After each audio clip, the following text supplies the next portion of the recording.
Bien, el día de hoy vamos a ver la última clase que corresponde con esta primera mitad del curso o primer tercio más o menos.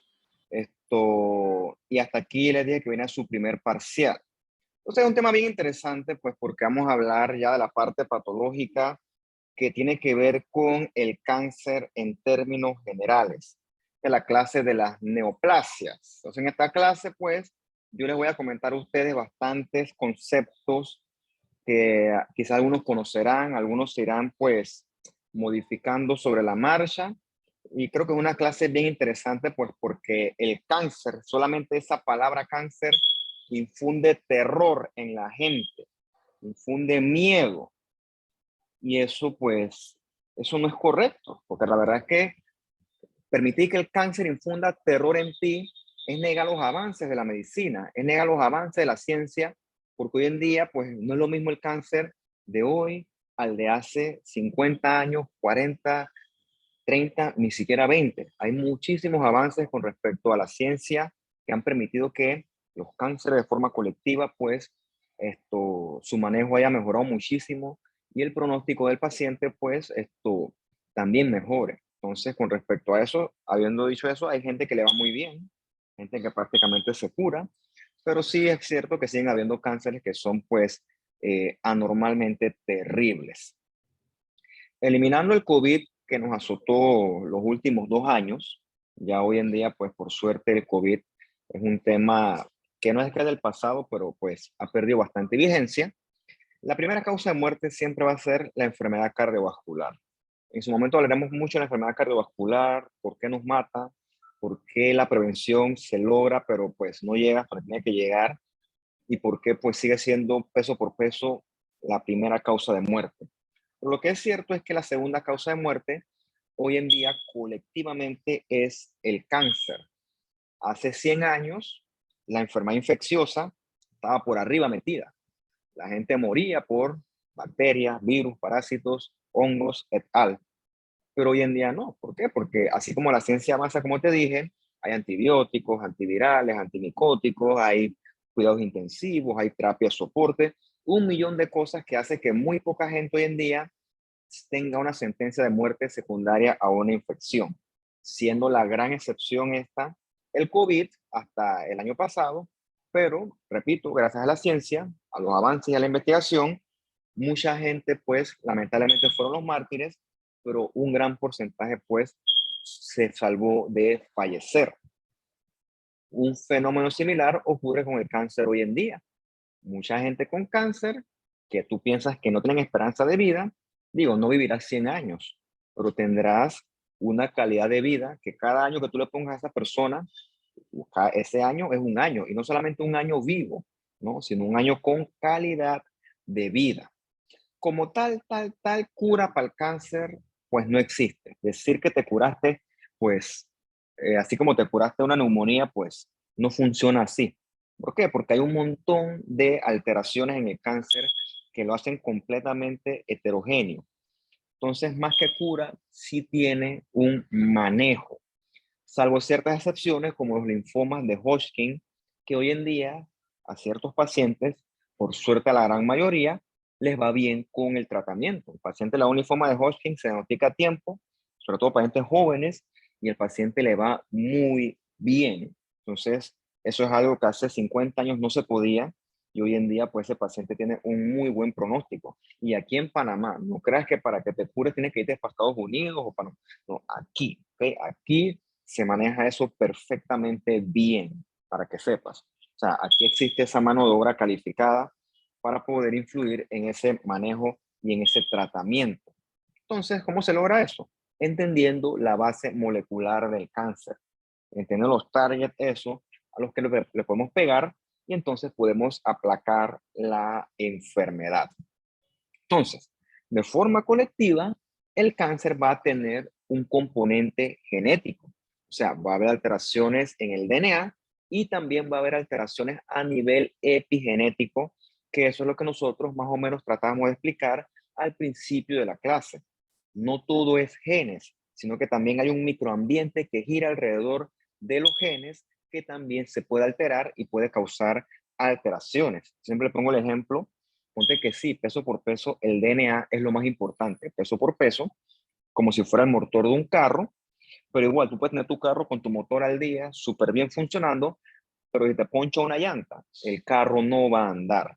Entonces, es una alteración del carro que no tiene nada que ver con el motor, pero influye y afecta su funcionamiento.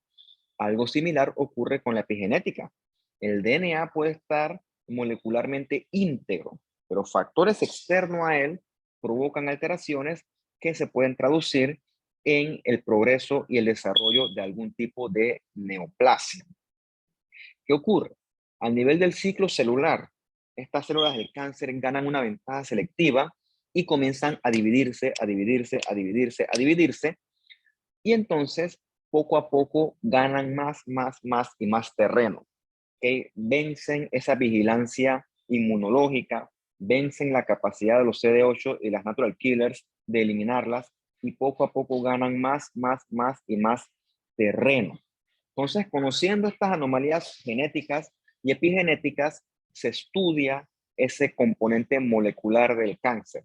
Y gracias a eso es que hoy en día nosotros podemos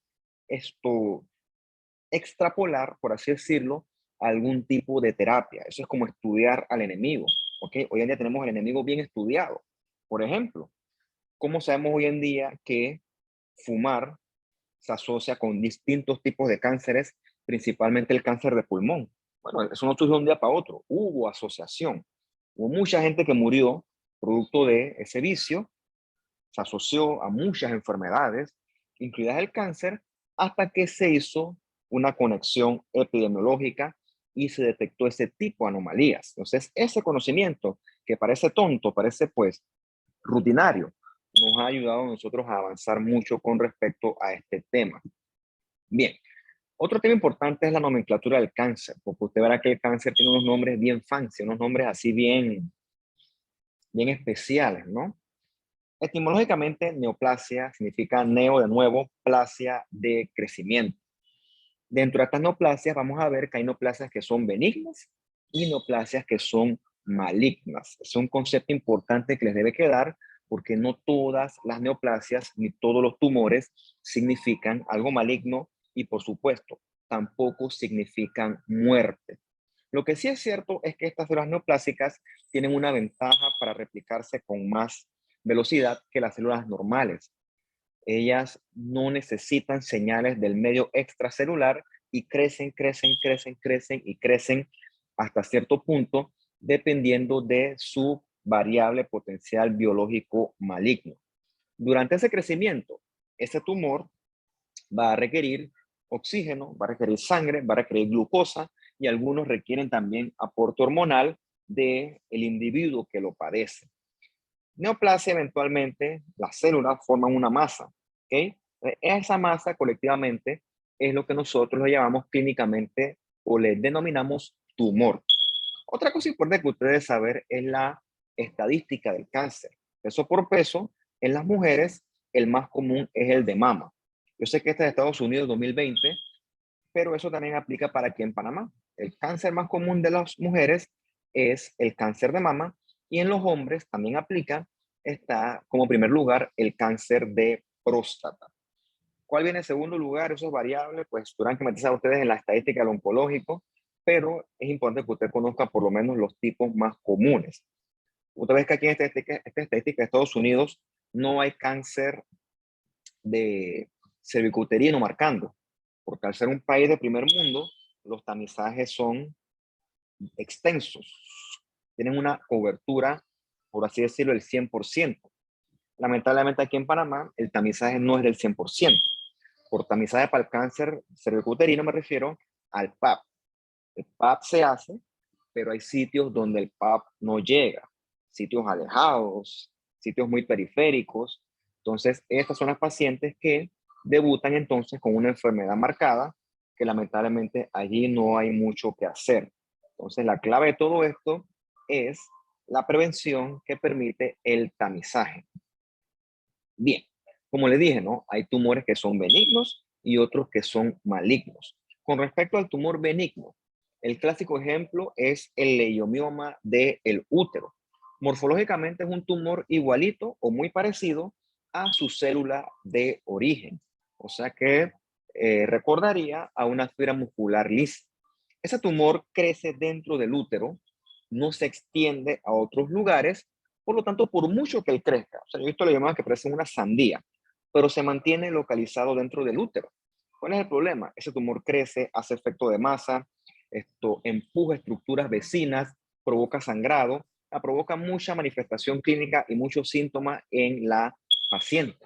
Entonces, ¿cuál es la solución? Bueno, quitarle el útero a esa paciente, siempre y cuando ella así lo quiera, ¿no? Porque aquí tampoco podemos venir a estar esto, haciendo carnicería con los pacientes. Pero yo creo que tomando en cuenta los síntomas que provoca eso, pues cualquier paciente diría que está bien. Entonces, quitas el útero, quitaste el leiomioma o los leiomiomas y ya, santo remedio. Eso deja de crecer, se acabó, a la paciente le va bien. A diferencia del tumor maligno. El tumor maligno, que en este caso será un leiomiosarcoma, la contraparte, destruye la cápsula en la que él creció, se mete a otras estructuras. Anatómicamente ahí cerquita está que si el recto, que si la vejiga. Si le da chance, el tipo se mete obstinadamente, se pega literalmente. Por eso se llama cáncer de cangrejo.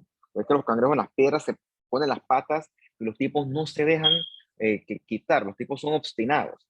Así es el cáncer, ¿no? El cáncer, cuando es un cáncer, es un tumor maligno, el tipo se va regando por todos lados, hace conexiones que son todas anormales y son difíciles de operar porque se extienden mucho. Por eso es que la cirugía oncológica es una cirugía es grande, que hay que hacer mucha resección para poder extraer el tumor en su totalidad. Debido a esto, también el tumor adquiere la ventaja para él de poder regarse a otros sitios, hacen metástasis y por lo tanto eso va a llevar a un paciente a un mucho peor pronóstico o un pronóstico mucho más malo en comparación con un tumor benigno. Entonces, con respecto a la nomenclatura del tumor benigno, tú le llamas con respecto a su célula de origen más el sufijo OMA. Por ejemplo, hablando de los tumores mesenquimales, o sea, los que se derivan del mesodermo, un tumor de tejido fibroso, que la célula es fibro, y el sufijo oma, un fibroma. Un tumor de tejido fibroso benigno. De cartílago es condros más oma, es un condroma. De grasa, no es adipoma, ¿ok? Es lipoma, lipo de grasa, oma de tumor benigno, lipoma.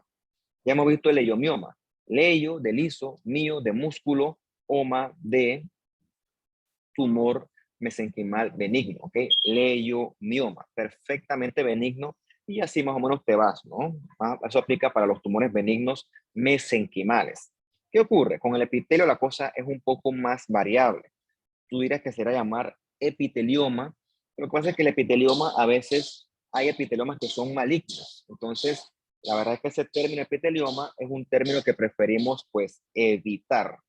Lo que sí es cierto, por ejemplo, tienes acá un colon, ves acá la clásica mucosa colónica con las criptas de este Lieberkühn y ves este crecimiento excesivo de glándulas, una bolita de puras glándulas, una masita de glándulas.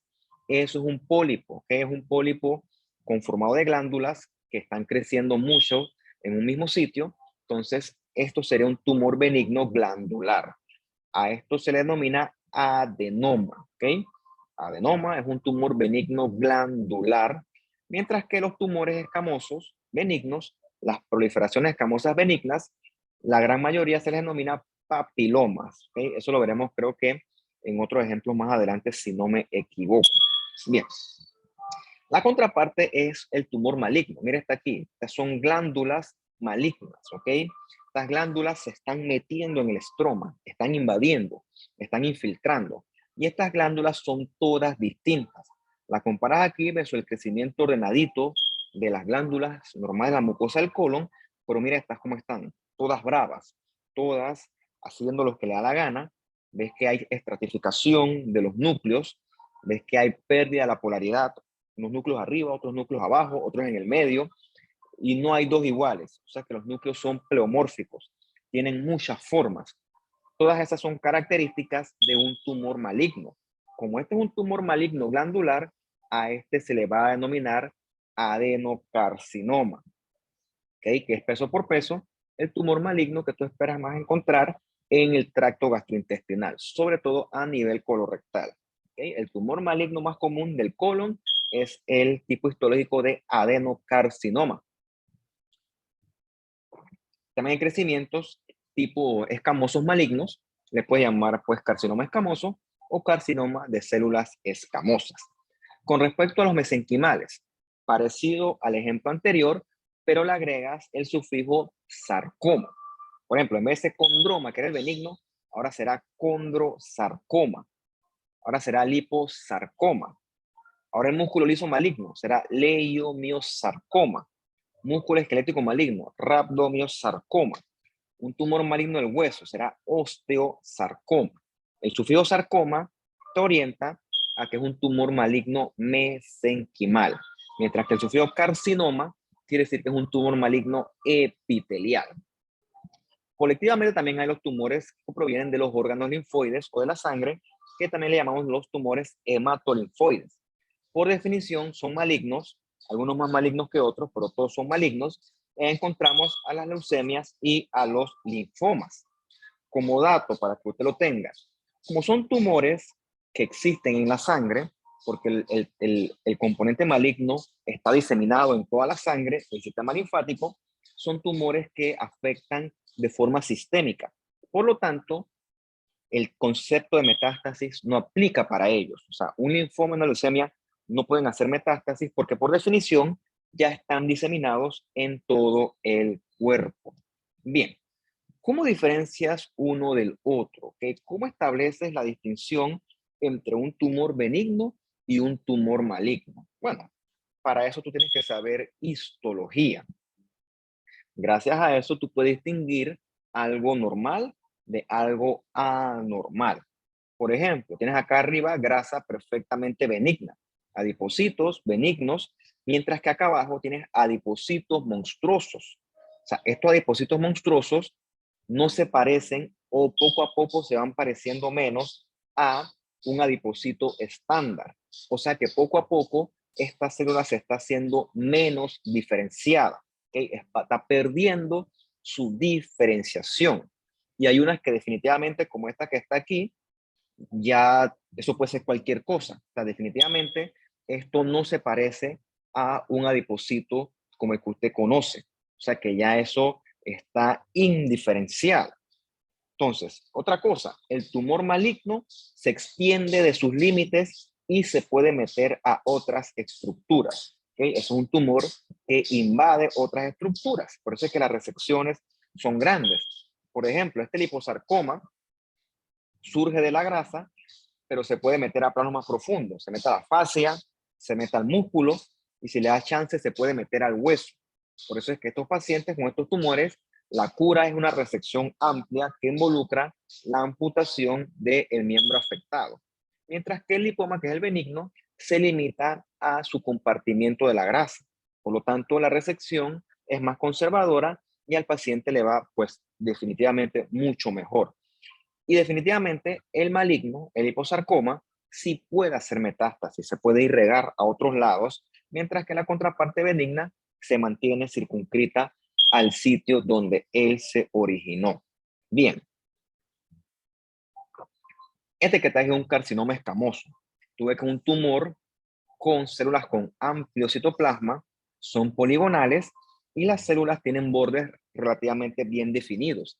Eso es evidencia de diferenciación escamosa tipo epitelial o epitelial tipo escamosa. Y ves estos remolinos rosaditos que están aquí. Eso es formación de queratina. Eso también es evidencia de diferenciación escamosa. Tú ves estas células cómo se van metiendo de una forma, en inglés es haphazard, de una forma aleatoria dentro del estroma. Esa es la invasión al estroma subyacente.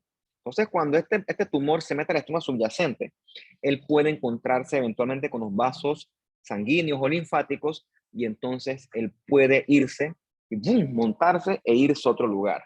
En ese momento, él adquiere la capacidad de hacer metástasis. Por eso es que es maligno ese tumor.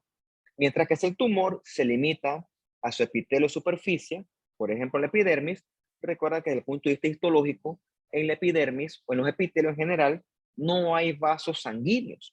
Por lo tanto, el tumor puede crecer todo lo que le da la gana pero mientras esté contenido arriba, no hay potencial de hacer metástasis.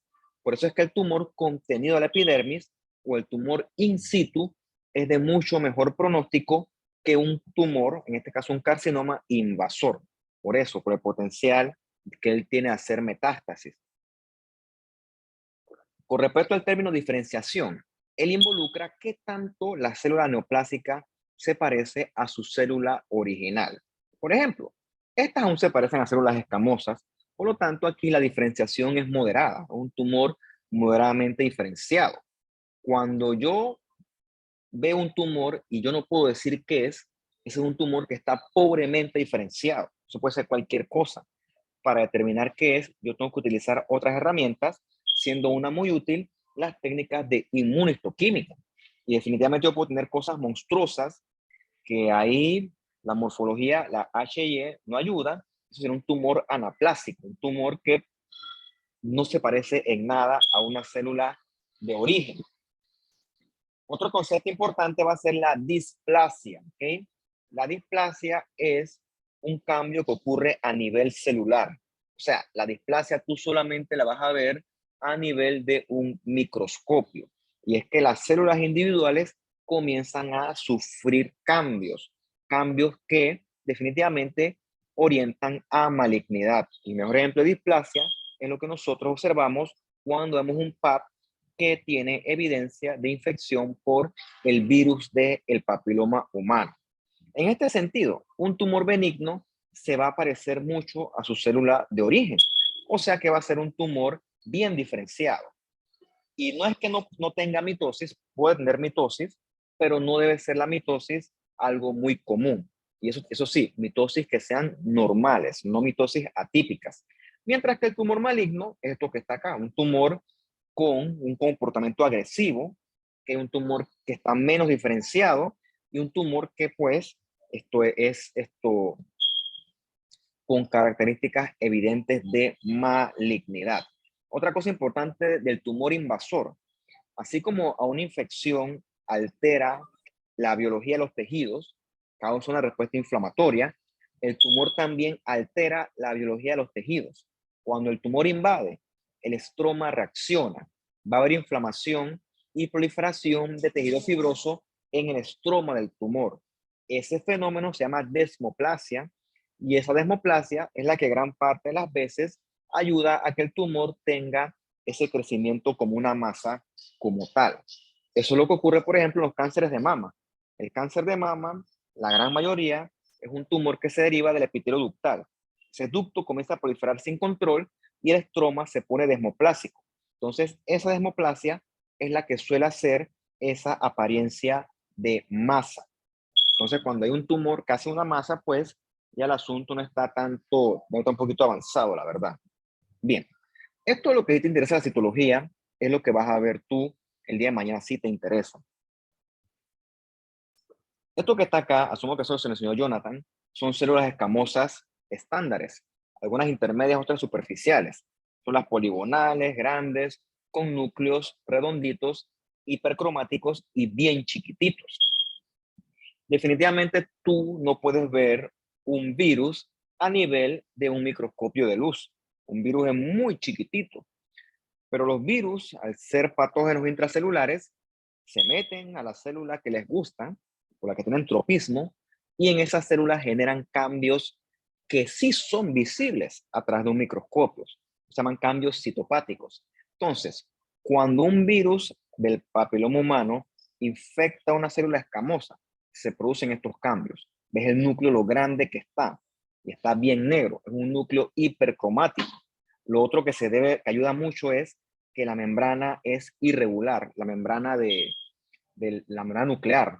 Esa parece como una pasita, los núcleos, y la célula, pues el núcleo es bien grande. Eso llama la atención mucho de el clásico coilocito. También puede ver formas binucleadas y también se puede ver a veces, no siempre, ese famoso halo perinuclear. Todos esos son cambios citopáticos asociados a la infección de VPH. ¿Okay? Esto que tú ves aquí es un clásico coilocito que corresponde a una displasia leve. Según Bethesda, Esto corresponde a una lesión intraepitelial escamosa de bajo grado. ¿Por qué el paciente no se muere de esto? En la gran mayoría, pues porque hay unos que sí progresan. Tú sabes que aquí nada es 100%. ¿Por qué? Porque nuestros CD8 tienen receptores para detectar estos elementos a través de su complejo mayor de histocompatibilidad. Y con el tiempo, si le da chance en una paciente inmunocompetente, tus CD8 y tus NKs deben ser capaces de eliminar estos coilocitos. Por eso es que probablemente al cabo de un año, una paciente que tuvo una lesión de bajo grado, hoy le haces un PAP en un año y ya no hay células malignas, ¿okay? Porque tu cuerpo, tu sistema inmune se encarga de eliminarlas. Repito, en el caso de las cepas de bajo grado, ¿okay? O de bajo riesgo, ya con las que son más agresivas, pues la historia pues es bastante diferente. Pero bueno, para esto es lo que ocurre a nivel de la citología, ¿okay? Esto es lo que ocurre a nivel del tamizaje. Lo bueno es detectar esto, ¿okay? Esto es una célula maligna que puede ser controlada. Es una célula con displasia leve realmente. No queremos que esto progrese y debute entonces como un cáncer invasor, que si tú le das chance y no haces prevención, es lo que la historia natural de la enfermedad te dice que va a suceder. Entonces, mira todo esto acá. Tienes células, ¿esto qué es? ¿Eso que tú ves aquí qué es? Pues yo no lo sé. Son células plomórficas, anaplásicas. Mira esto que está aquí, una mitosis catastrófica. ¿Ok? Todo esto que tú ves aquí son características completamente malignas. Cuando tú ves esto aquí, sin duda tú dices, ah, eso es maligno, es un cáncer, ¿ok? Ahora, ¿qué tipo de cáncer es? Bueno, tienes que irte e investigar qué tipo de cáncer es.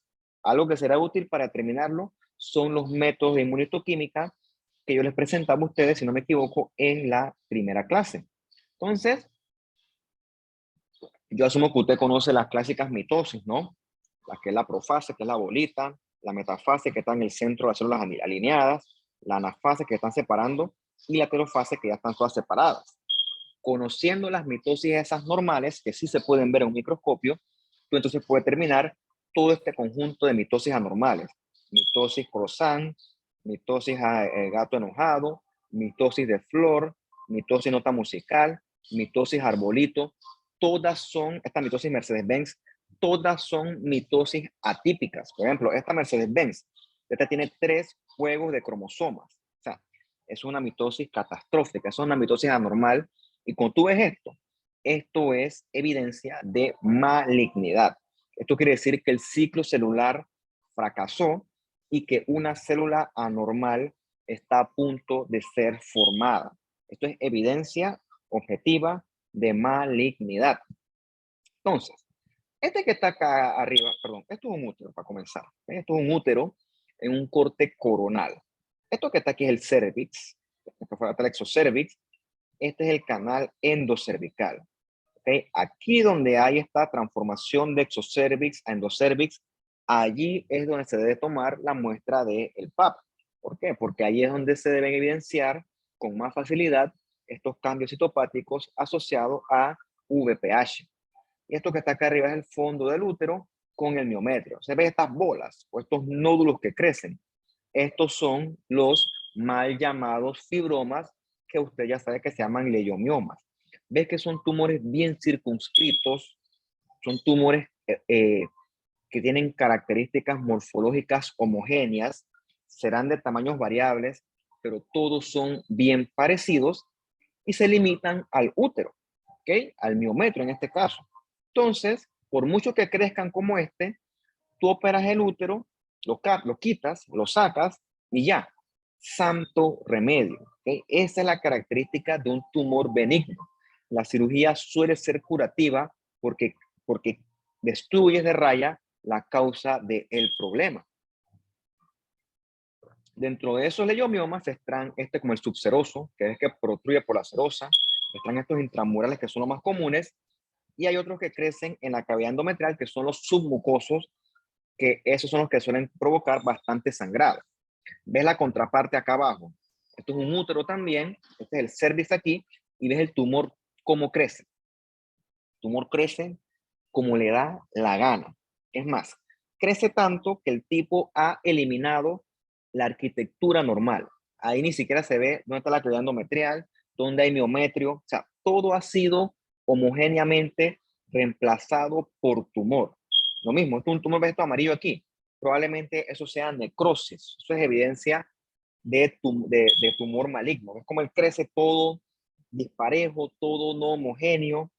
Y ese tumor invade, si le da chance, otras estructuras vecinas, que repito, anatómicamente ya está cerquita en la vejiga, ahí está cerquita el recto, si le da chance lo va a hacer.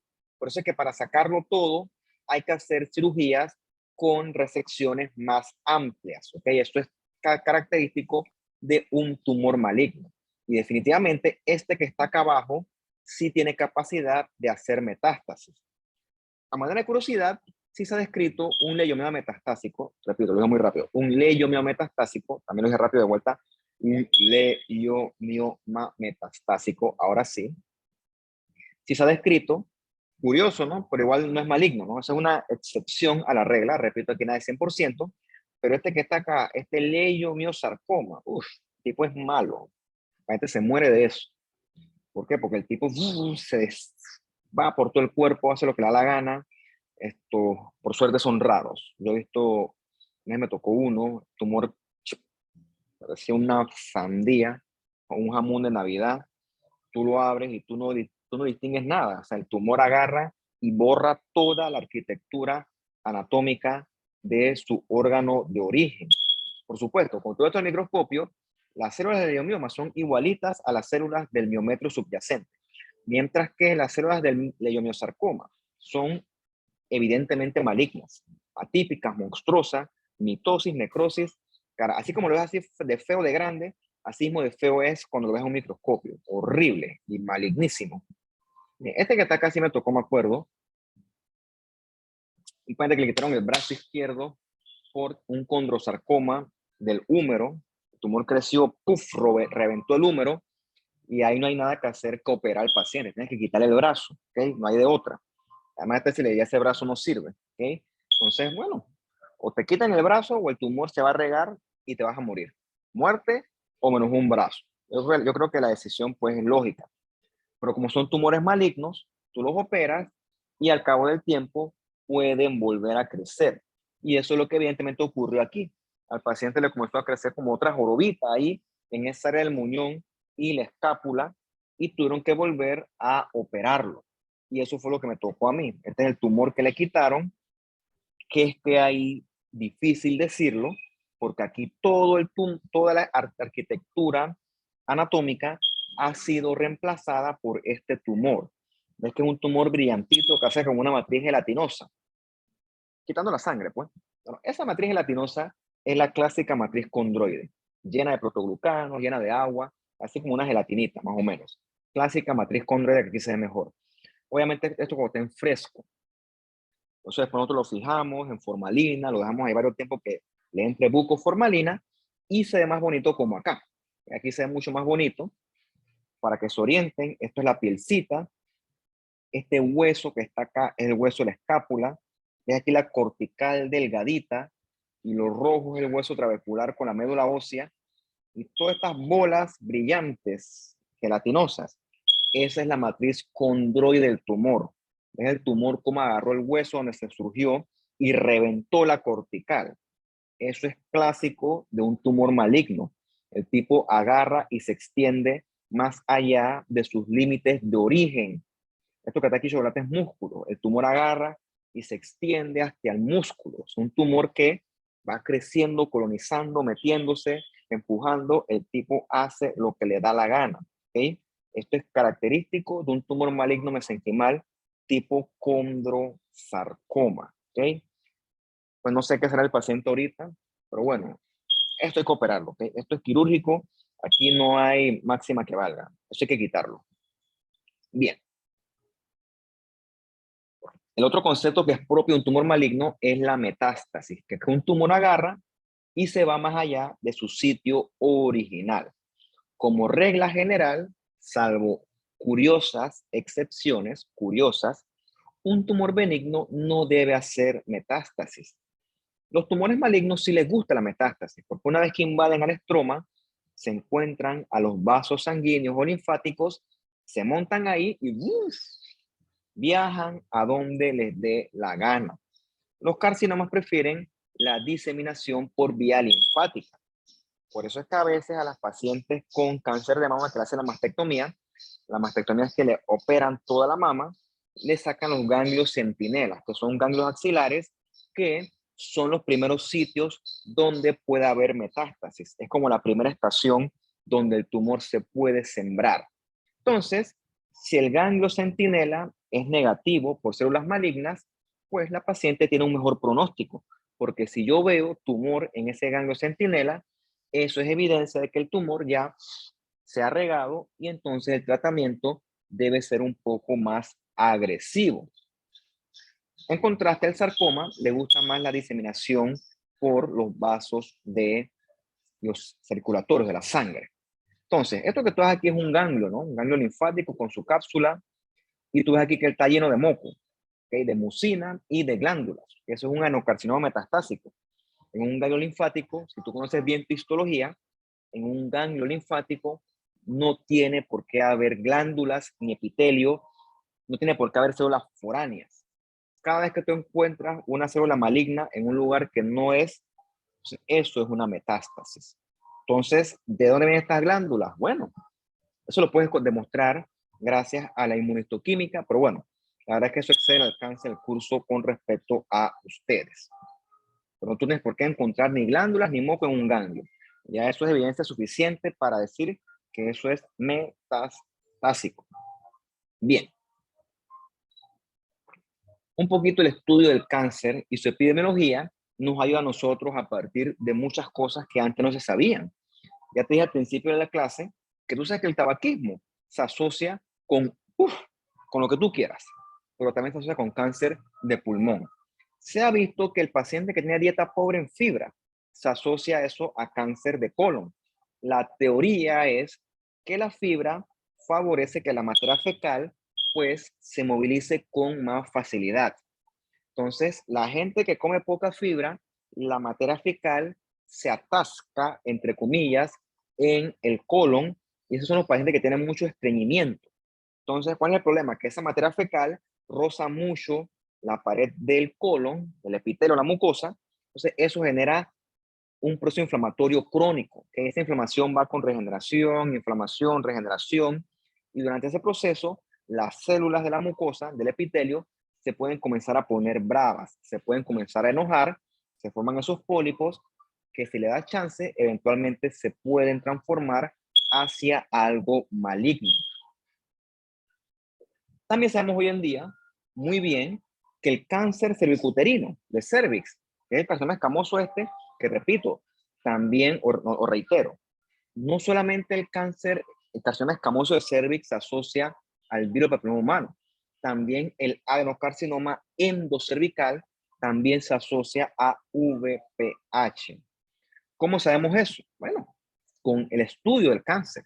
Se descubrió en su momento que VPH se asocia a estos cánceres de la región genital femenina. ¿Y por qué no? También en los hombres, el cáncer de pene y el cáncer de la región anal y perianal también se asocia a cáncer, a VPH.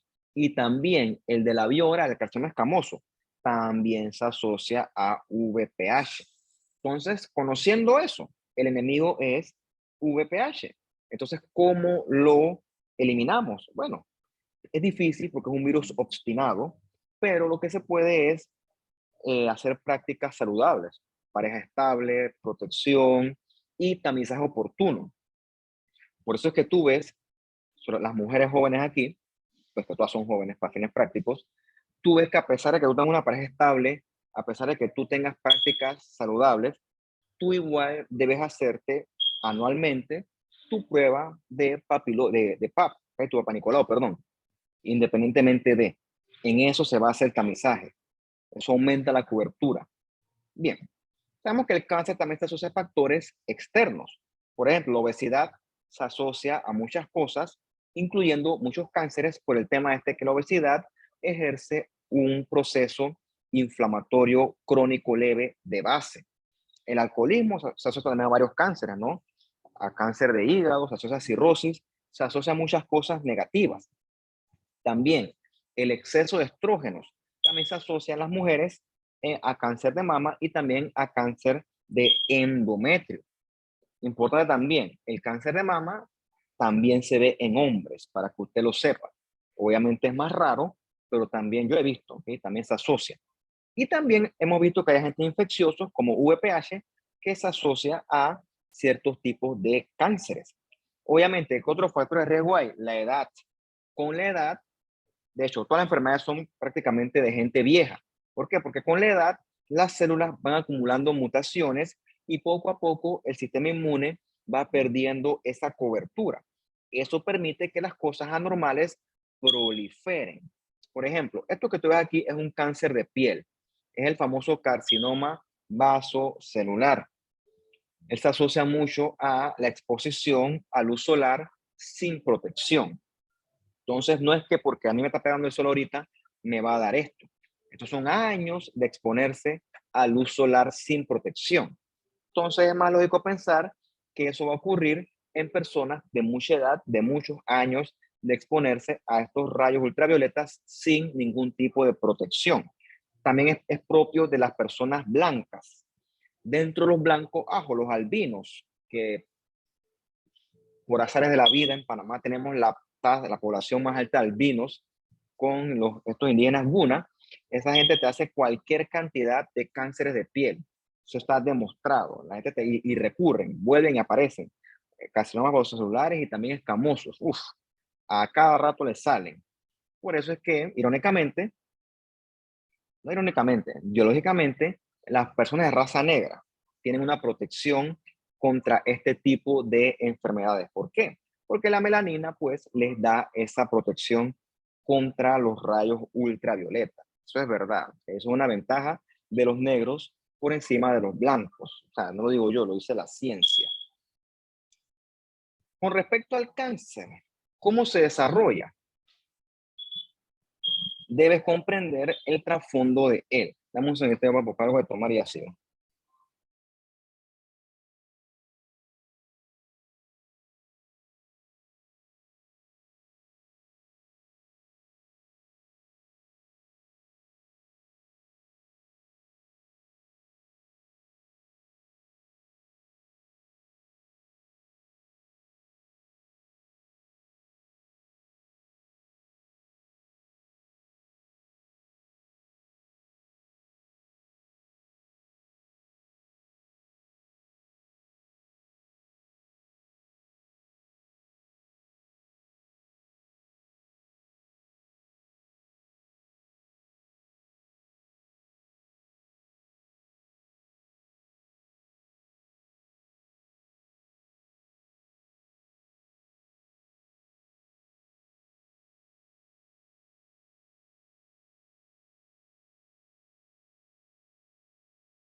Ahora sí, ¿no? Entonces, para entender esto, es importante que tú conozcas los conceptos que nosotros discutimos al principio del curso, sobre todo los conceptos que giran en torno a el ciclo celular. Entonces, en base a esto, nosotros tenemos ciertos genes que regulan ese ciclo celular y se encargan de que las células proliferen adecuadamente siempre y cuando exista un estímulo de base. En base a eso tenemos nosotros los protooncogenes.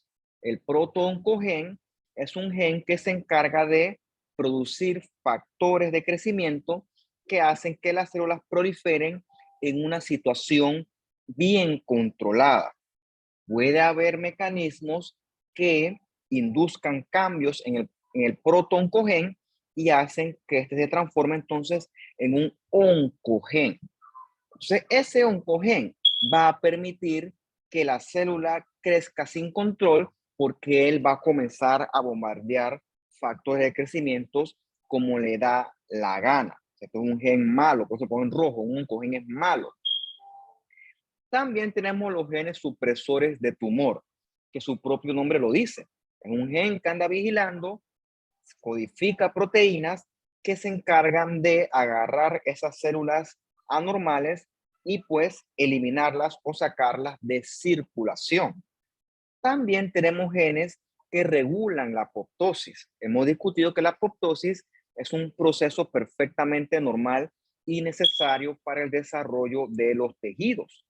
Pero ¿qué pasa si la apoptosis es eliminada? Entonces la célula del cáncer va a ser prácticamente inmortal. Y también tenemos genes que regulan la interacción entre células tumorales y nuestro sistema inmune.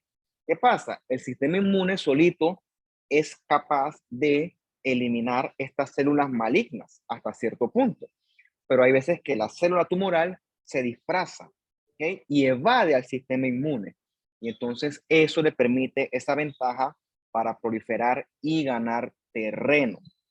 Entonces, esta imagen que yo te la conocía de la clase, la primera clase, de hecho la segunda diapositiva. Entonces, todo esto se puede alterar en determinado momento durante la progresión hacia el cáncer. Puede haber una mutación puntual que afecte un nucleótido único. Parece una tontería, pero eso genera cambios dramáticos. Saliendo del cáncer, por ejemplo, eso es lo que genera todos los estragos que tú conoces bastante bien de la anemia falciforme. O puede haber estructuras anómalas enormes que afecten la morfología misma del cromosoma.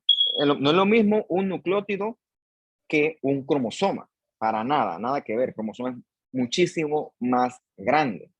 Entonces, ciertas anomalías de estas han sido descritas sobre todo en ciertos linfomas o leucemias como la leucemia mieloide crónica y los linfomas foliculares, y creo que también del manto se me ocurre ahorita. El punto es que con respecto a la célula tumoral, todos estos cambios le permiten hacer lo que le da la gana y ganarle terreno a las células no tumorales. Solo para mencionarlo, pues porque yo no soy genetista, ni tampoco soy oncólogo, ni tampoco soy biólogo molecular, solo para mencionarlos, hay varios tipos de mutación. Está la mutación driver que afecta una función del gen del cáncer como tal. Afecta un gen del cáncer como tal y eso permite que la célula tumoral gane terreno y pueda sobrevivir con más facilidad. Pueden ser heredadas o pueden ser adquiridas del ambiente. Y hay otras mutaciones pasajeras que parecen ser más inocentes porque no afectan el comportamiento de la célula como tal. Esa mutación pasajera o mutación passenger tiene una relevancia bien importante, porque por ejemplo, esa mutación passenger puede afectar a un gen supresor de tumor. Por lo tanto, la célula tumoral va a proliferar sin control. Ves que no se afectó directamente a la célula en cuestión, sino que se afectó al gen supresor de tumor y la célula picó e hizo lo que le dio la gana. Eso tiene que ver mucho con los agentes carcinógenos que inducen eventualmente esa transformación maligna. Entonces, no es que una sola mutación hace un cáncer. Un montón de mutaciones se van adquiriendo a lo largo de la progresión, tanto heredadas como del ambiente, y esa mutación le permite a ese tumor adquirir una ventaja frente a la terapia y le permiten que él sobreviva, ¿okay? Que él sea resistente al tratamiento. Además está decirles que debido a esa heterogenicidad, el tratamiento se pone bien complicado, se pone bien difícil, que lo que hay que hacer para manejarlo en gran parte de los casos es tirar una bomba nuclear que ¡puf!, mate todo, tanto células buenas como células malas, que de un punto de vista simplificado, eso es lo que hace la quimioterapia. La quimioterapia, ¿qué hace? Agarre, ¡boom! Es un veneno literalmente que destruye todo. Células malas, células buenas, todo se va, nada se queda. Entonces, por eso es que el paciente, producto de esos tratamientos tan agresivos, pero necesarios, va a tener tantas manifestaciones secundarias no deseadas. Como por ejemplo esa que se les cae el pelo. El hecho de que se les caiga el pelo no es producto del cáncer como tal, es producto del tratamiento y de la quimioterapia. Tengan eso claro. El cáncer, la leucemia no provoca eso lo provoca la quimioterapia, porque destruye las células esas productoras de los folículos pilosos como tal. O buscan en curiosidad para que se quiten un mito. El cáncer no provoca calvicie. El tratamiento provoca calvicie y no es calvicie, es alopecia el término correcto. Bien, tenemos otras mutaciones puntuales que lo que hacen es cambiar una base nitrogenada con otra. Parece una tontería, pero eso pues provoca estragos grandes a nivel fenotípico. Esta mutación puntual puede transformar un protoncogen que era bueno a un oncogen que es completamente malo. Un ejemplo de esto es el gen RAS, ¿ok? Ese es un gen que peso por peso es de los más comunes que está mutado en los cánceres de los seres humanos. Esta mutación puntual también puede agarrar y desactivar un gen supresor de tumor. Peso por peso, el mejor estudiado gen supresor de tumor es el TP53. Los rearreglos son ya alteraciones que afectan sobre todo la estructura del cromosoma. ¿Okay? Hay unas bien famosas donde, por ejemplo, hay traslocaciones entre distintos cromosomas. Por ejemplo, hay traslocaciones 8-14, que es en los Burkitt's, y traslocaciones 14-18, que se encuentran en los linfomas foliculares. Son anomalías que ocurren a nivel de la estructura del cromosoma. ¿Qué ocurre? Estos rearreglos hacen que se codifiquen proteínas anormales. Por ejemplo, este es el cariotipo clásico que ocurre en un paciente con leucemia mieloide crónica. ¿Qué ocurre? Hay una translocación entre este cromosoma 9 y este 22, esa translocación 9-22. Entonces, el resultado de esa translocación es que se dé como producto el gen de función BCR-ABL, ¿ok? Ese gen tiene una actividad tirosina quinasa bien importante, que es lo que hace que las células de la línea mieloide proliferen sin control. Por eso es que a ese paciente le va muy bien con los inhibidores de tirosina quinasa, siendo el prototipo el imatinib. Hoy en día hay unos más novedosos y al paciente le va bien. De hecho, esa leucemia mieloide crónica es uno de los cánceres que tiene mejor pronóstico, porque es uno de los pocos que sí hoy en día se puede curar como tal. Entonces, si a usted le gusta la citogenética, también puede hacer estas cosas, ¿no? Puede hacer el estudio de los cromosomas, etcétera, cultivos celulares. Y también, si le gusta la biología molecular, también estos BCR-ABL se detectan por medio de métodos de PCR.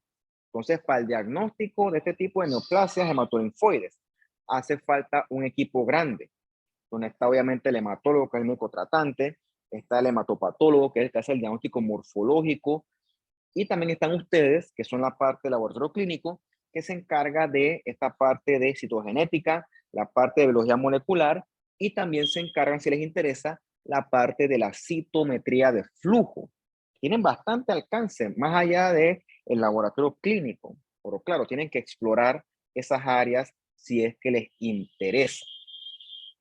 Hay otras anomalías que son, por ejemplo, las de lesiones, que se quita un pedacito de una patita de un cromosoma. Estas de lesiones a veces suelen ser bien dramáticas y provocan probablemente más daño, más manifestación clínica que una translocación como tal en algunos escenarios.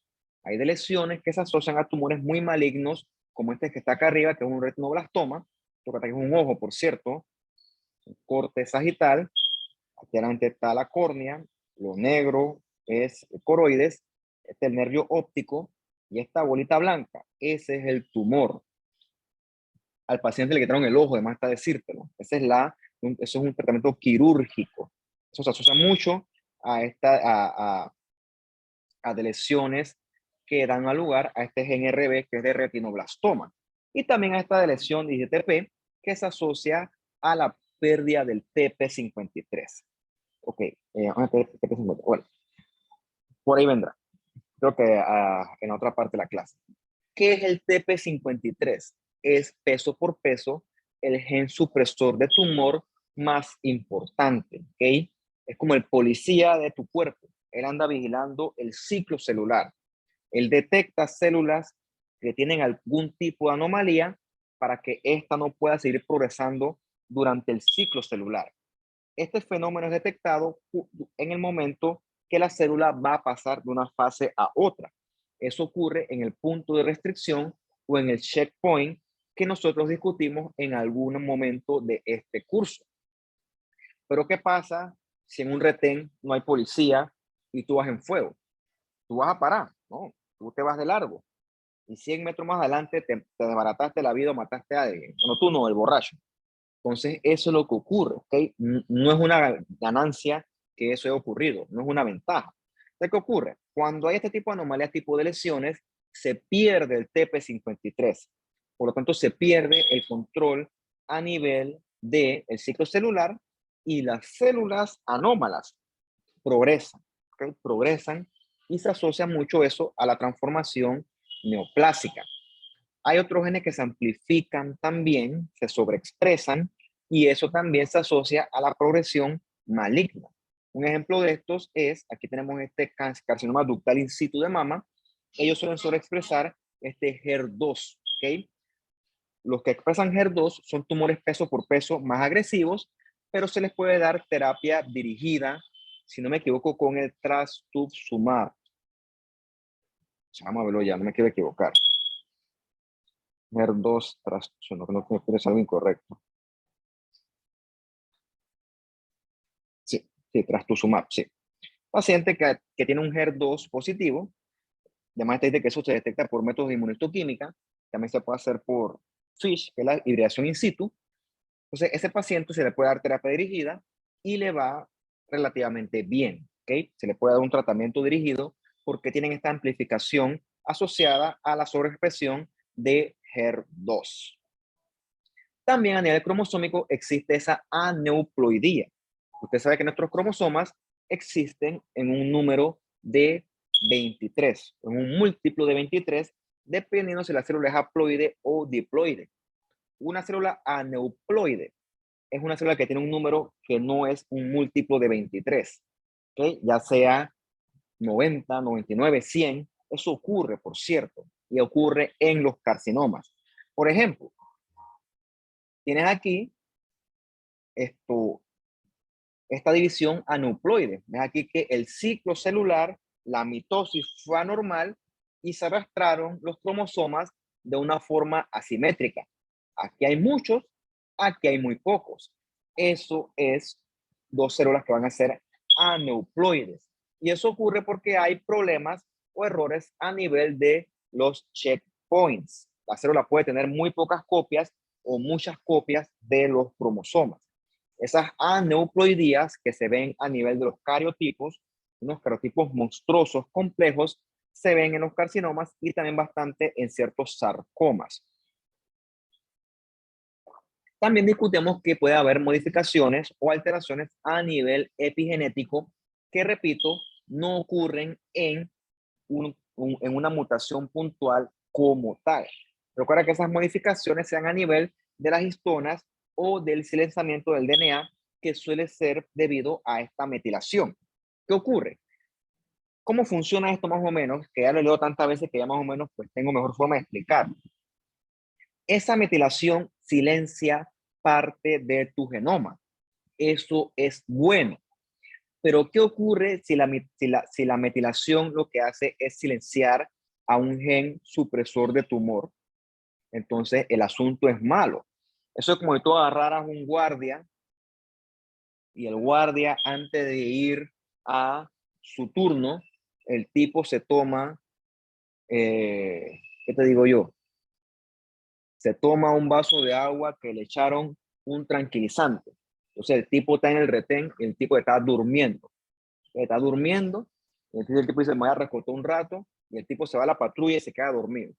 Y durante todo ese retén pasaron por ahí borrachos, ladrones, narcotraficantes, para hacerle el ejemplo dramático, ¿no? Entonces, porque se durmió el policía, y entonces los malhechores hicieron lo que le dio la gana. De hecho, cuando tú estás de malhechor y ves un retén sin policía, con más velocidad pasas. Nadie quiere problemas. Bueno, eso es lo que ocurre con la hipermetilación del DNA. Se pueden silenciar los genes supresores de tumor, se silencia el TP53, se duerme y la célula normal bien pisa y corre, se va por delante y comienza a proliferar sin control. Eso no tiene nada que ver con el DNA está íntegro, pero lo que está alterado son los mecanismos epigenéticos que permiten ese tipo de progresión anormal. Bien, habiendo dicho todo eso que les he dicho, es bastante resumido, pues porque esto da mucho de qué hablar. Una sola mutación no es suficiente para producir cáncer, ¿ok? El cáncer o la carcinogénesis involucra muchos pasos. Poco a poco el tumor se pone más bravo, se pone más agresivo, progresa y se hace más maligno. ¿Por qué? Porque él con el tiempo va acumulando más y más mutaciones. Eso es lo que hace que el tumor pase a ser un carcinoma in situ o un tumor in situ a un tumor invasor, eventualmente un tumor metastásico que acaba con la vida del paciente. Poco a poco él va adquiriendo más y más mutaciones. Por eso es que poco a poco, más y más, gana mucho terreno el tema este de el conocimiento de la biología molecular del cáncer, porque conocer esas anomalías moleculares me permite a mí poder desarrollar una terapia dirigida contra ese tumor, o sea, una terapia target. Bien, esta es la primera parte de la clase. Vamos aquí a tomar unos 3 minutos y seguimos para hablar de los hallmarks del cáncer, ¿ok? Las cosas que hacen que el cáncer, pues, sea cáncer.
Chao.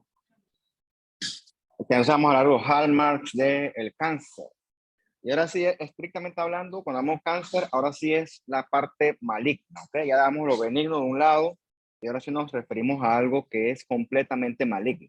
Entonces, colectivamente el cáncer va a tener todas estas cosas que tú ves aquí en términos generales, independientemente del tipo histológico de cáncer, ¿ok? Va a ser un tipo que va a hacer lo que le da la gana con la señal de crecimiento, él va a crecer sin control, va a tener un metabolismo exclusivo de él va a evadir la apoptosis, prácticamente va a ser una célula inmortal, va a tener la capacidad de crearse sus propios vasitos sanguíneos, va a extenderse y hacer metástasis si le da chance, y también va a evadir a tu sistema inmune. O sea, todas esas 8 cosas que te digo yo hacen que él pueda progresar y causar una enfermedad diseminada. Ahí está buscando, hay otro porque se dieron 4 hallmarks más del cáncer, pero no encontré esa imagen. Por ahí la encuentro porque hay otras características moleculares más que explican cómo el cáncer, esto la busqué, pero no sé qué pasó, que nos explican cómo el cáncer pues gana y tiene cierta ventaja bien marcada que le permite progresar. Lo primero es la autosuficiencia en la escena de crecimiento. O sea, que el cáncer crece porque le da la gana y si le da la gana. Sabemos que tenemos oncogenes que van a decodificar estas oncoproteínas que lo que hacen es promover el crecimiento de la célula sin ningún tipo de control. Gracias a esto, el cáncer se crea su propio ambiente donde el tipo va a crecer, crecer, crecer como le da la gana a él. Lo otro es que él va a ser insensible a las señales, inhibidoras del crecimiento. O sea, el tipo se va a reír en la cara de los genes supresores de tumor. Tipo no le interesa eso, por lo tanto, él sale del control del ciclo celular porque los reguladores no están funcionando como el P53. De hecho, gran parte de los reguladores del ciclo celular están mutados en gran parte de los cánceres y eso permite que la célula del cáncer progrese a, ¿cómo te digo yo? Progrese a voluntad propia, como y si le da la gana, completamente sin control. Mira, esto es una diapositiva. Aquí hablamos entonces del TP53. En su momento se le denominó el guardián del genoma. Este es el gen y él va a codificar a la proteína P53, que es una proteína fundamental en su función como supresora de tumor. ¿Qué ocurre? En el cáncer, el TP53 suele estar mutado. De hecho, es uno de los más comúnmente mutados en el cáncer. Normalmente el P53 es como un policía en un retén. Él va vigilando todo, saca de circulación todo lo que esté anormal fuera, ¿ok? Le da chance de corregir algún tipo de anomalía en su DNA, pero si la célula no puede corregirla, entonces la elimina induciéndole apoptosis, ¿ok? Entonces, P53 detecta estos daños al DNA y se encarga de que las células con daño al DNA no progresen al ciclo celular. Pero ¿qué ocurre? Los pacientes con cánceres en general no van a tener una vigilancia adecuada por P53. Por lo tanto, las células con anomalías en el DNA van a progresar sin control, van a agarrar y seguir progresando en el ciclo celular sin ningún tipo de sin ningún tipo de, nadie las va a retener, por así decirlo. Lo otro que ocurre con las células del cáncer es que tienen un metabolismo celular único, ¿ok? Se caracteriza porque son células hambrientas de glucosa y que su forma de obtener energía o de fabricar energía es por medio de la glucólisis aeróbica. Mira, eso es súper raro, porque si tú te vas a tu clase de bioquímica, la glucólisis es un método de producción de ATP que se hace en condiciones anaeróbicas. O sea, la célula lo hace en un momento de supervivencia, en un momento que no hay oxígeno y que priva este tipo de metabolismo. ¿Por qué? Porque ese metabolismo produce mucha lactosa que a la larga es deleteria cuando se acumula. Por lo tanto, la célula en condiciones normales no recurre a este tipo de metabolismo porque es un metabolismo, por así decirlo, muy costoso. Mientras que la célula del cáncer hace una glucólisis aeróbica. Eso es completamente paradójico, eso es completamente carente de sentido, ¿ok? Se llama el famoso efecto Warburg.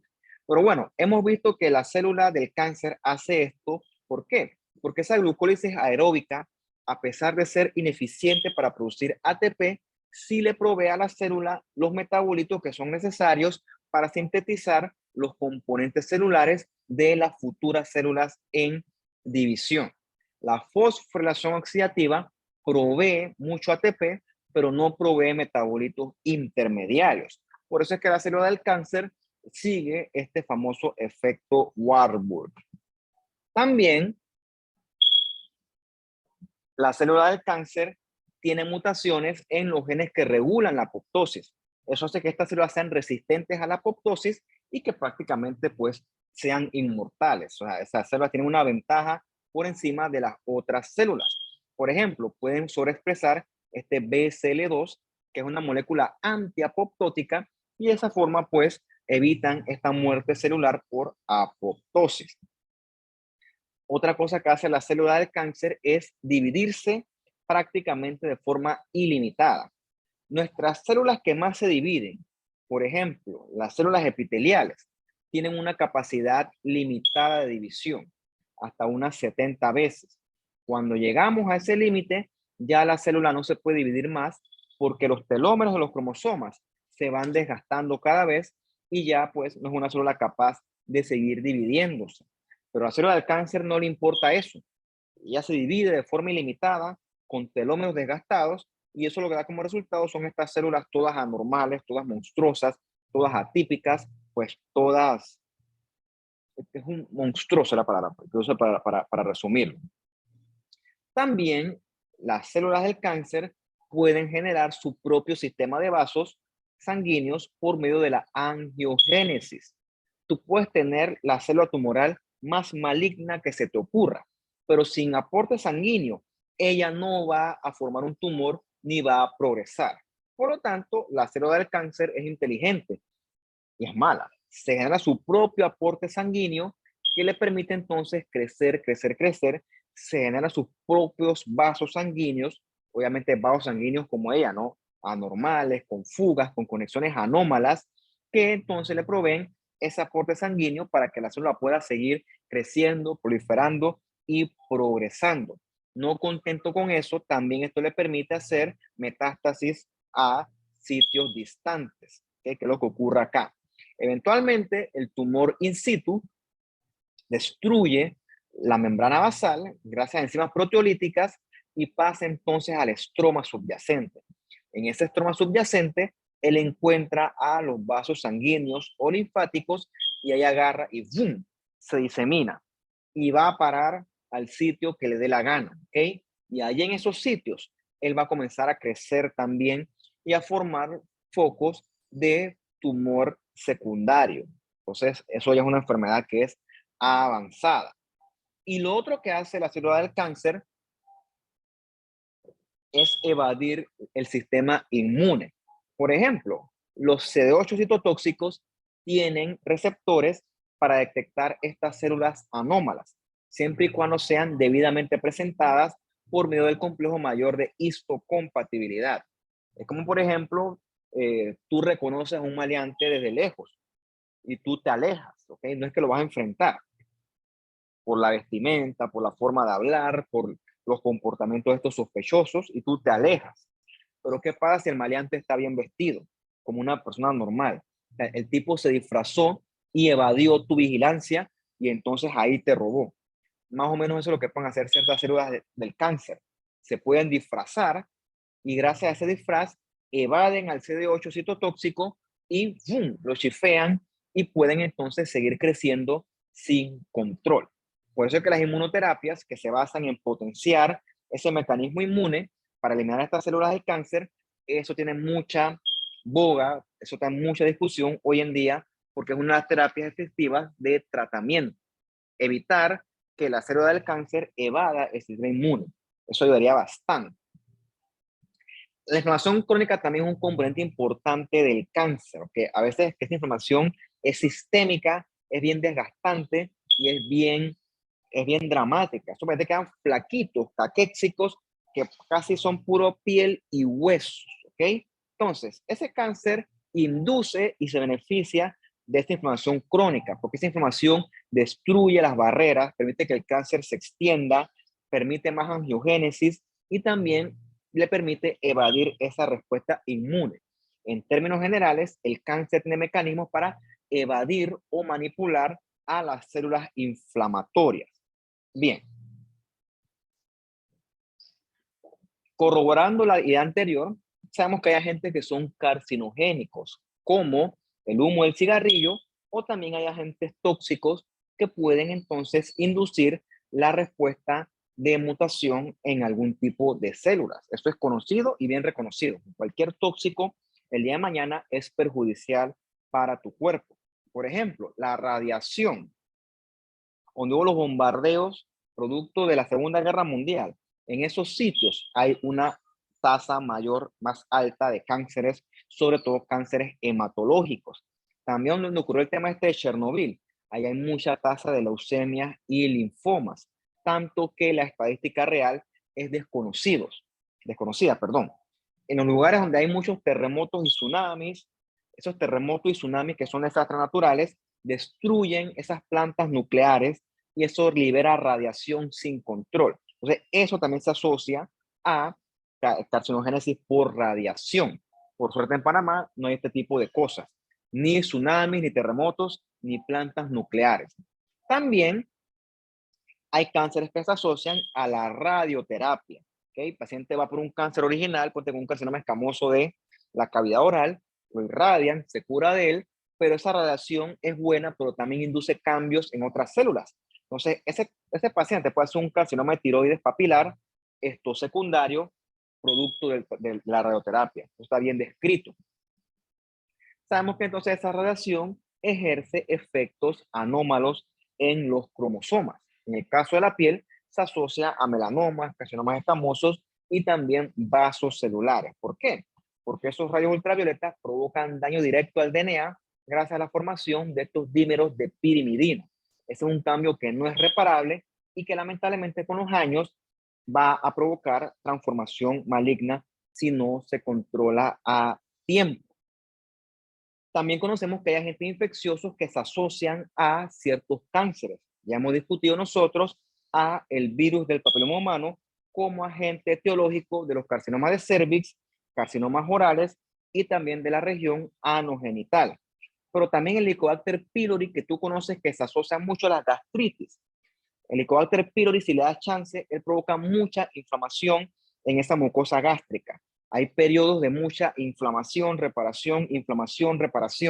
Esa inflamación no controlada provoca excesos de radicales libres, eso daña el DNA, con el tiempo cambia la mucosa esa a una mucosa atrófica con metaplasia intestinal y si le das chance, eso se puede transformar en un adenocarcinoma gástrico, perfectamente relacionado a la infección por Helicobacter pylori. Entonces, por eso es que es importante el tamizaje y el tratamiento de esa gastritis. Si tú le das chance, se puede transformar con el tiempo en algo mucho más peligroso.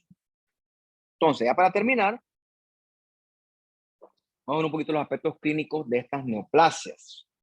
Independientemente de que el tumor sea benigno o maligno, se va a asociar con síntomas en el paciente y también eventualmente con potencial mortalidad. Eso va a depender de dónde el tumor se localice. Por ejemplo, este es un leiomioma perfectamente benigno, pero en este sitio que es en el cervix, él puede crecer mucho y provocar síntomas asociados a que comprime estructuras adyacentes. Estos tumores también pueden crecer, pueden sangrar y se pueden sobreinfectar.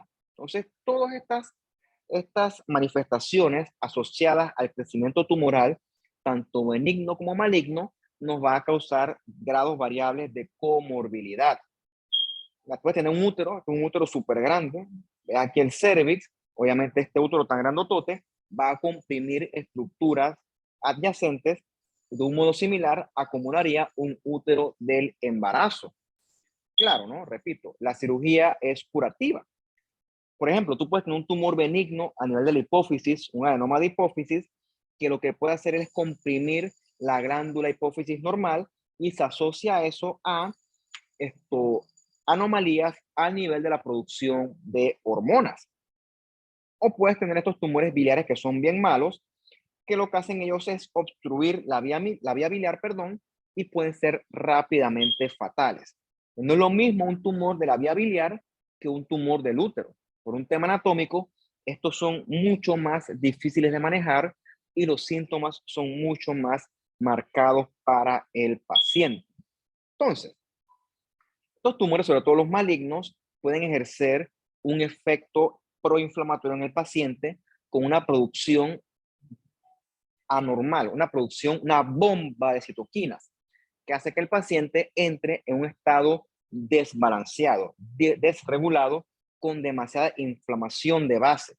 Eso hace que el paciente entre en un estado de aumento del metabolismo basal, consume muchas calorías y se comienza entonces a desgastar o a degradar la grasa y la masa corporal. Eso es lo que hace que el paciente quede flaquito, prácticamente unos huesos, el paciente queda debilitado, anoréxico. O sea, es muy sintomático en el caso de estos cánceres que están muy avanzados. ¿Ok?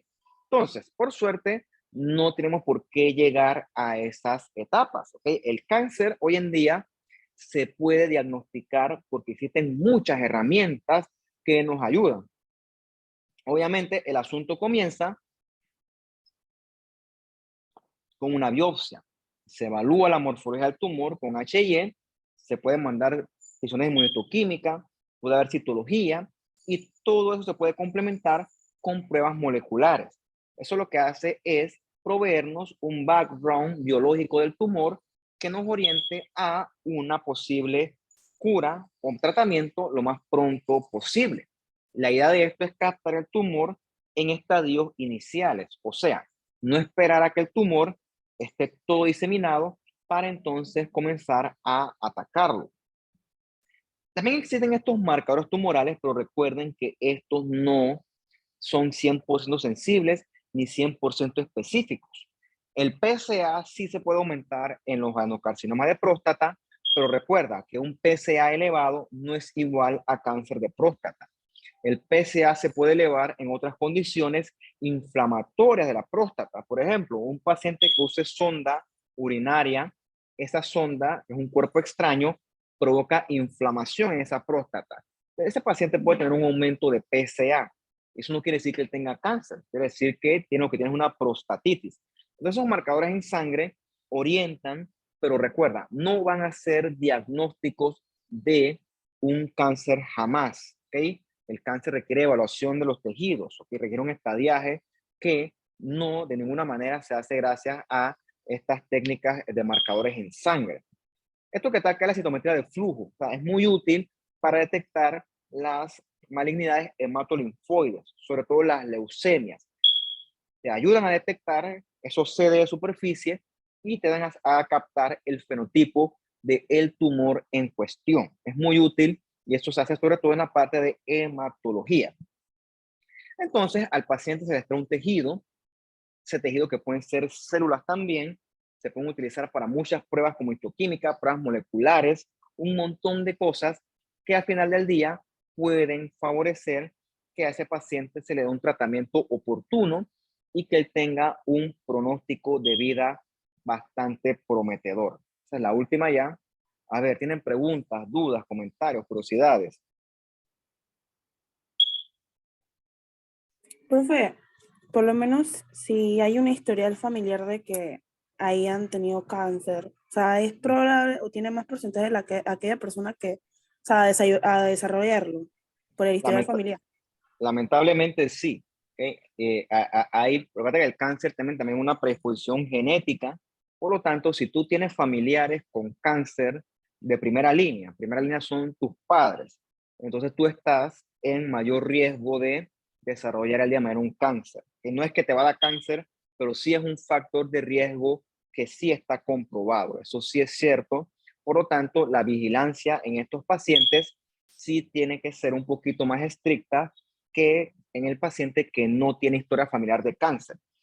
Obviamente no es para todos los cánceres. Por ejemplo, cáncer de mama, cáncer de colon, sí se asocia a este tipo de herencia tipo familiar, pero por ejemplo, cáncer cervicuterino no, porque él tiene, es una etiología infecciosa, perdón, de base, ¿ok?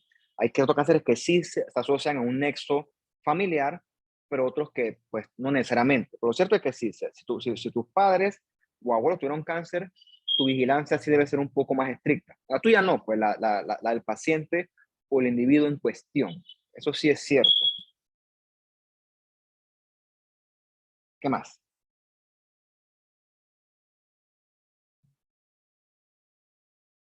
Profe, y en el caso de, usted había mencionado lo de, o sea, que las alteraciones que se forman, pero hay muchos casos donde el cáncer solamente la persona se entera ya cuando hizo metástasis sin ningún síntoma. Entonces, ¿por qué se da eso de que es silencioso? Pues si en ese caso debería manifestarse más por la cantidad de órganos comprometidos. Bueno, eso no me consta lo que tú dices, porque para que un cáncer haga metástasis, eso no ocurre de un día a otro. O sea, no hay cánceres silenciosos como tal. El cáncer inicial, que es la displasia, que son celulitas, ese sí puede ser silencioso. Pero para que un cáncer haga metástasis, no es silencioso. Eso tuvo que haber generado cualquier cantidad de manifestaciones clínicas que el paciente debió haber detectado. O sea, que el paciente sea estoico y que el tipo se resista al tratamiento o diga, yo no me siento mal, pero en verdad se lo está aguantando, eso no funciona así. Créeme que el cáncer, cuando está en un estudio avanzado, él sí provoca cualquier cantidad de síntomas que a veces le llaman de alarma. Por ejemplo, pérdida de peso, fiebre, malestar general, que son cosas subjetivas. Pero todas esas cosas que son síntomas inespecíficos orientan a que hay que estudiar. Sobre todo la pérdida de peso es muy importante. Entonces, tal cosa como un cáncer silente, pues eso no ocurre así. Los cánceres van con una respectiva clínica, ¿ok? Los cánceres avanzados de ninguna manera son silentes. O sea, eso es porque el paciente ignoró los síntomas o fue a un lugar que no era el más adecuado para un diagnóstico de una enfermedad de ese tipo y entonces pues se dejó pasar. Pero créeme que un cáncer que invade no va a pasar jamás desapercibido y mucho menos si hace metástasis.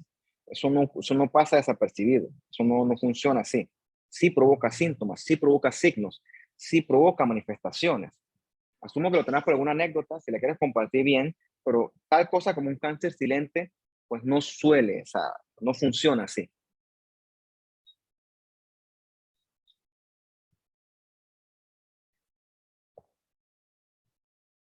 ¿Qué más?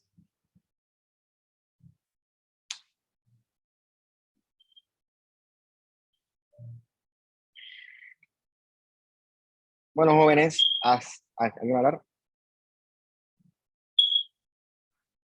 Sí, no, no, sí. Bien, Profe, solo, entonces, dime, te escucho. solo para confirmar, pues, o sea, si la persona tuvo la operación exitosa, le dijeron que tuvo una operación exitosa y todo, pero al cabo de, no sé, 2 meses, surge la metástasis, o sea, yo puedo asumir que esa persona tuvo un tumor maligno. Es que decir metástasis, por definición, es de tumor maligno. Los tumores benignos no hacen metástasis. La metástasis, eso es indicativo de malignidad. Y es más, eso está mal porque antes de operar hay que hacer un estadiaje. El estadiaje se hace con CAT, estudios de imagen, que te indica que puede haber o no ganglios antes de operar. ¿Okay? Entonces no funciona así que te operaron y después se van a metástasis a los 2 meses. Eso quiere decir que el estadiaje no fue adecuado. Dejando eso de un lado, si hace metástasis, eso no es benigno. ¿Okay? Eso es maligno. Un tumor benigno no debe bajo ninguna circunstancia hacer metástasis. Obviamente, ¿no? Eso requiere también una evaluación histológica del tumor. No es que a ti te quitan un tumor y lo tiran a la basura. Oh, se lo mandan a nosotros, lo mandan al patólogo y el patólogo hace su respectiva evaluación del tumor. Y ahí es que se determina el tipo histológico. Entonces, la verdad es que si tú me dices que eso ocurre así, alguien falló. ¿Okay? Alguien falló, pero por lo general no ocurre así. Y si hace metástasis, lamentablemente para el paciente es maligno.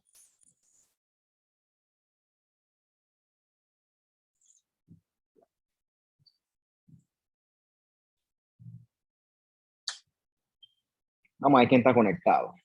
Ali Sánchez, Alison Osemena, Cristian Delgado, Darlene Barrio, José Alejandro, Yuleima, Keren Cumming, Luz Ferrín, María Sánchez, Natalie Ruiz y Virginia Castillo. Bien, yo he hablado prácticamente 2 horas aquí. Eso quiere decir que el parcial pudiera ser fácilmente solamente esta clase. Hay un material extenso que tocar sobre este tema.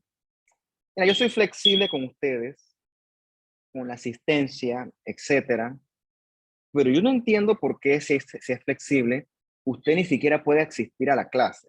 No me refiero a los 11 que están aquí, me refiero al resto. Entonces digo, no, yo no puedo comenzar a tomar asistencia ahorita. De poder sí puedo, pero yo dije que yo no tomaba asistencia, así que pues me va a tocar los otros cursos sí tomar asistencia. Me parece que esto es injusto, ¿no? Entonces, les lamento informarles que este tipo de cosas que rayan en falta de respeto, pues tendrán consecuencias. Entonces, yo tengo mi método de tomar represalias, ¿no? Eso quiere decir que el examen va a venir difícil, lamentablemente para ustedes. Porque no puedo creer que de casi 30 estudiantes, ni siquiera la mitad está aquí. O sea, que a usted no le importa el curso. Bueno, yo no voy a regañar porque ustedes son adultos, al igual que yo. Lamentablemente sus padres o el IFARU están perdiendo plata con ustedes porque usted no viene a la clase. ¿Para qué se matriculó si no le interesa? O no, claro. Entonces, viene duro el examen, ¿ok? Así como en el curso anterior de fisiopatología, que fue un curso donde las cabezas rodaron por el piso, así, una masacre. Bueno, viene una masacre bajando para ustedes. ¿Por qué? Porque a ustedes, pues, no les interesa. O sea, vamos a decir, a la fuerza, a las malas les interesa. Así que bueno, el 17 tienen bastante tiempo para estudiar. Así que les recomiendo que lo hagan. ¿Okay? Yo no voy a tener consideración, pues porque me parece pues injusto conmigo. O sea, toca de sacrificio también preparar la clase, pues y ustedes no vienen a la clase. ¿Qué les puedo decir, muchachos? A las malas, pues hace a las malas. Bueno, entonces nos veremos el otro miércoles. Chao, cuídense y que estén bien. Chao, profe. Hasta luego. Chao, profe. Hasta luego.